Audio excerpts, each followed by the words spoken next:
మా నాన్నతో నేను మాట్లాడతా, నువ్వు కంగారు పడమాక. నాన్న,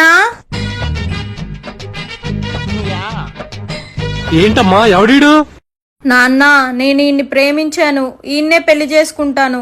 ఏంటమ్మా నువ్వు అసలు మాట్లాడేది? అసలు ఇది ఏ కులం ఏ మతం అయినా నీకు సౌత్ ఆఫ్రికా నుంచి అమెరికా నుంచి జర్మనీ నుంచి జపాన్ నుంచి సంబంధాలు వస్తుంటే ఈయన్ని పెళ్లి చేసుకుంటానంటావా?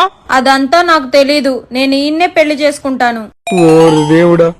అరే అసలు ఏం చేస్తావురా నువ్వు? నేను ఆర్ఎంపీ డాక్టర్ నండి.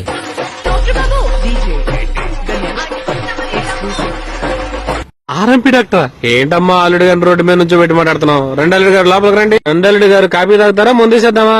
ఏంటి ఆర్ఎంపీ డాక్టర్ అనగానే అంత సంబరపడతా తీసుకెళ్లాడు? అంతేలే, ఇంట్లో నలుగురికి జ్వరాలు ఉన్నప్పుడు ఆర్ఎంపీ డాక్టర్లకే కదా డిమాండ్, అందుకే నచ్చుంటాడు మా నాన్నకి.